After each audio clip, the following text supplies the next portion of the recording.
Her name was Adaeze, 24 years old, a Corper 7 in Lagos. She had just finished her bachelor's degree in accounting from Unibel, so she moved into a self-contained in Agor Palace way and was trying to figure out life the way most Nigerians are, one day at a time, with faith and a tight budget. So she met Kevin at a supermarket in Okota. Now, not a club, not on Instagram, a supermarket. So she was comparing prices on tin tomatoes, and he was behind her in the queue. He made a joke about the price of rice, and they both laughed. He asked her for her number before she got into the cashier.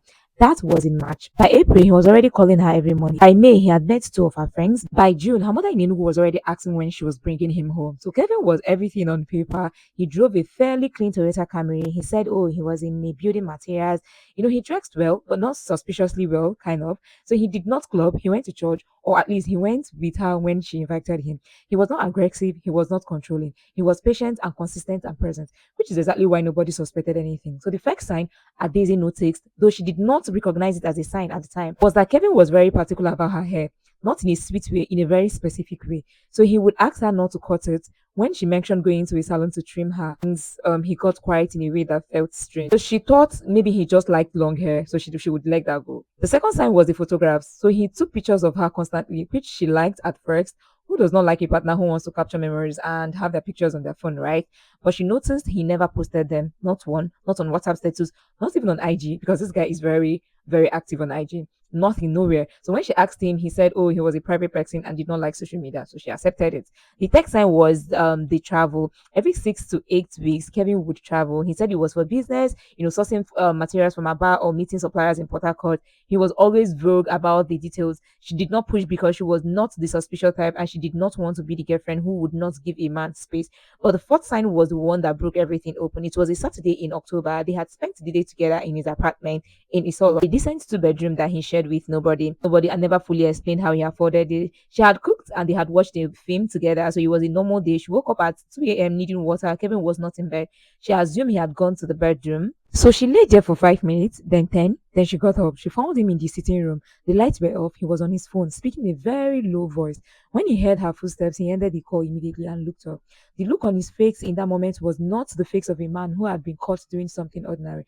So she asked who he was speaking to on the phone with. He said it is his brother. She said at 2 a.m., he said his brother had a problem. She went back to bed, but she did not sleep. The next morning, while he was in the bathroom, she picked up his phone. She did not know his password, but she had watched him type it enough times to have enough idea, maybe, to type it. So she tried it once.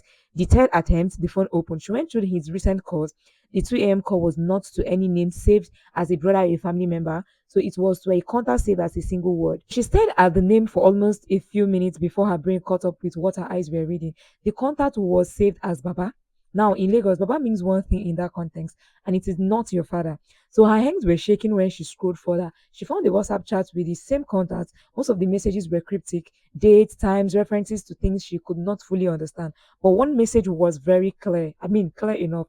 It was a message from Kevin to Baba, sent 4 weeks earlier. He said, she's almost ready. Give me time till December. So she put the phone down exactly where she found it. She went back to the bedroom and packed her things overnight while he was still in the shower. She called her friend Ngozi, who lived in Surulere, and said, come and pick me up from the Total Police Station on Agor Palace Way now, please. So she did not say goodbye to Kevin. She left while he was still in the shower. Kevin called several times that day, but she didn't pick. She reported what she found to her pastor and to one family member she trusted. She was advised not to go to the police station because there was technically nothing provable. No crime had been committed against her yet.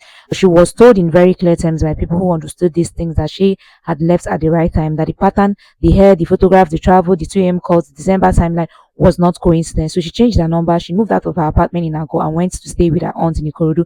For 2 months, she completed her service year and went back to Enugu. So she told me she still thinks about the fact that she woke up that night, that something put her out of sleep at exactly the right moment. She's not sure what to call it, but she calls it grace. I'm going to say the things that needs to be said clearly. There are people walking around Lagos right now who looks normal, who go to church, who drive decent cars, who call every morning, who are patient and consistent and present. This is not about being paranoid. This is about paying attention. It's about trusting the feeling that something is off when you cannot explain it. It's about knowing that love does not make you feel like something is wrong. Love makes you feel safe. If something does not feel right, you're allowed to live without a full explanation. Stay safe and share this with someone you love. Your life is worth more.